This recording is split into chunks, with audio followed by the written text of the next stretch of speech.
Knowledge of Islam with Mufti Tarak Masood. نبی صلی اللہ علیہ وسلم کے پاس چند صحابہ آئے. انہیں ایک نے عرض کیا یا رسول اللہ میں ساری رات تہجد پڑھوں گا, کبھی آرام نہیں کروں گا. ایک نے کہا میں زندگی بھر کبھی نکاح نہیں کروں گا. ایک نے کہا میں گوشت نہیں کھاؤں گا. آپ نے کیا اس عمل کو رہبانیت قرار دیا اور فرمایا میں تو نکاح بھی کرتا ہوں, میں تو آرام بھی کرتا ہوں. مر رغب عن سنتی فلیس منی, جو میرے طریقے سے ہٹے گا وہ مجھ سے نہیں ہے. لیبل وہ اچھا لگا رہا ہے لیکن اس کو اللہ اچھا نہیں کہے. آپ کو کوئی کام کرنے سے نہیں روکا.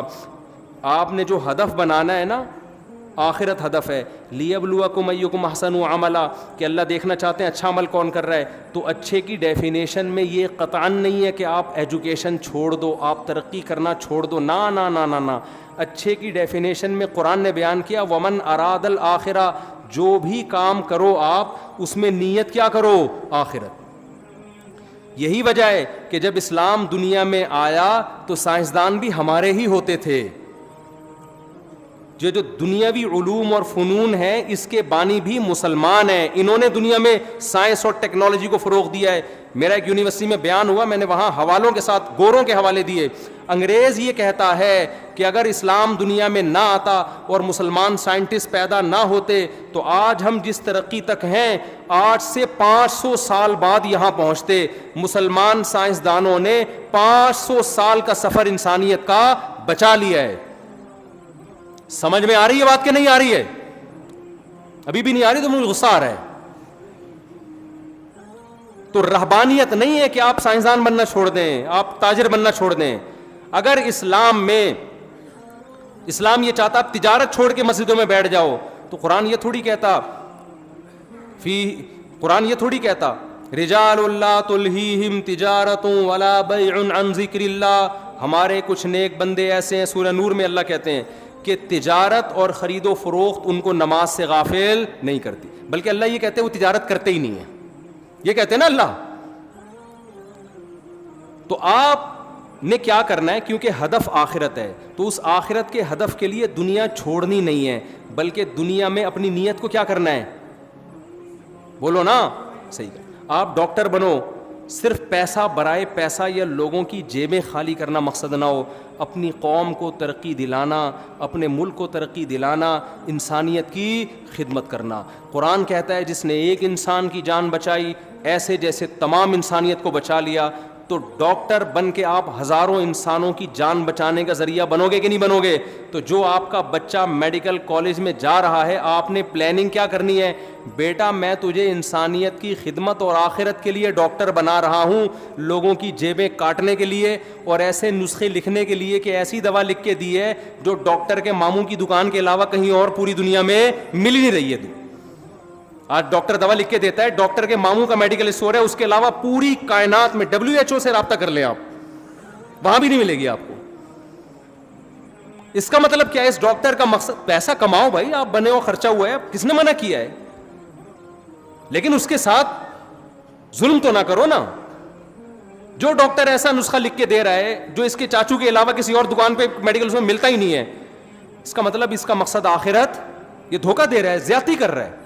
ایک دوا مہنگی ہے, وہی فارمولے میں دوا سستی بھی مل رہی ہے, لیکن اس کمپنی نے آپ کو گفٹ دیے ہوئے ڈاکٹروں کو. ایسا ہوتا ہے کہ نہیں ہوتا؟ تو ڈاکٹر جان بوجھ کر وہی فارمولا, وہی نسخہ مہنگی کمپنی والا لکھ کے دے رہا ہوتا ہے.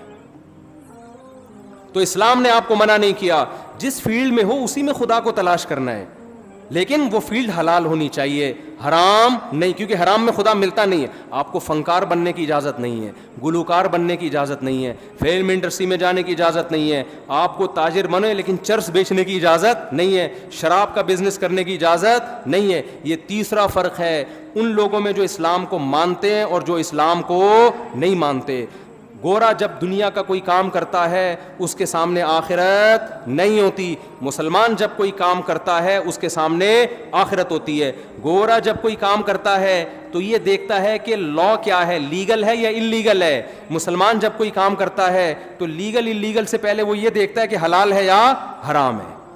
تو یہ 3 کام اگر آپ نے کر لیے تو میرے بھائی پھر اللہ نے آخرت میں ہمارے لیے خوشخبریاں رکھی. اور دیکھو ہر پیغمبر نے اپنی قوم میں جا کے اس گناہ کو ہائی لائٹ کیا ہے اور اس پہ رد کیا ہے جو اس قوم میں بہت زیادہ رائج ہو گیا تھا۔ شعیب علیہ السلام نے اپنی قوم کو کیا سمجھایا؟ ناپ تول میں کمی مت کرو۔ اس سے پتہ چلتا ہے اس قوم میں سب سے بڑا جرم شرک کے بعد کیا تھا؟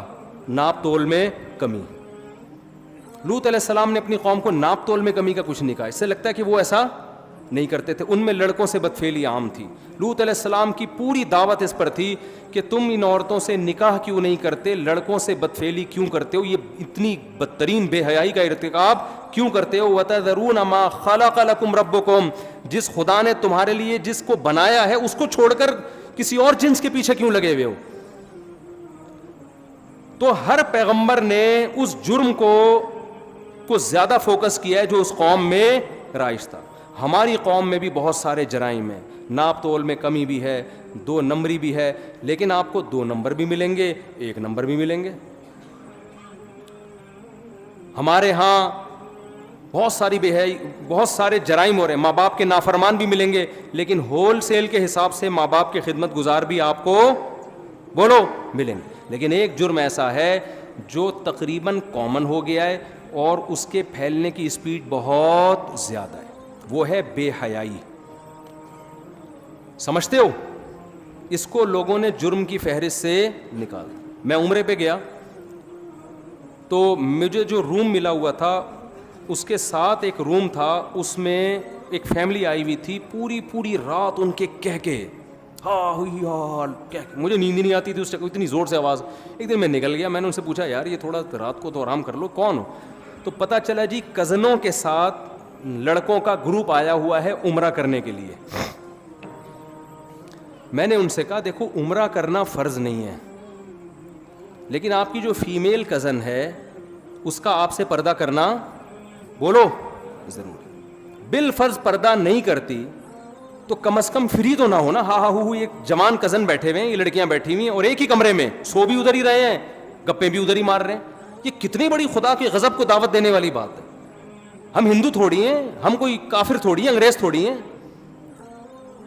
محرم نا محرم کی اصطلاح انگریزوں میں ہے، بولو نا۔ وہ مذہب کو نہیں مانتا، جیسے چائنا والے مذہب کو نہیں مانتے۔ وہ کھانا کھانے سے پہلے یہ نہیں دیکھتے کہ حلال ہے حرام ہے پاک ہے ناپاک ہے، وہ کہتے ہیں پروٹین فل آف پروٹین ہے یا نہیں ہے۔ یہ کتا بھی کھا جاتے ہیں کیونکہ کتے میں گائے سے زیادہ پروٹین ہے ان کی رائے کے مطابق۔ تو ان کے یہاں حلال حرام محرم نا محرم نہیں ہے۔ تو آپ ادھر چلے جاؤ بھائی، پھر چھوڑ دو کزن کیا ہوتی ہے اور خالہ وہ محرم کیا ہوتی ہے، چھوڑ دو۔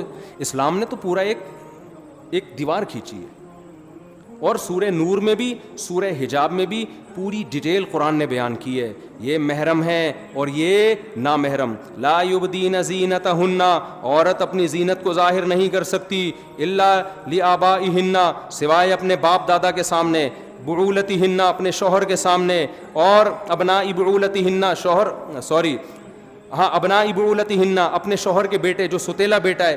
ایک ایک رشتے کا نام لے کے قرآن نے بتایا کہ ان کے سامنے زینت ظاہر کر سکتی ہو، بے تکلف ہو سکتی ہو، اس کے علاوہ ساری دنیا کے سارے مرد تمہارے لیے کیا ہیں؟ نامحرم۔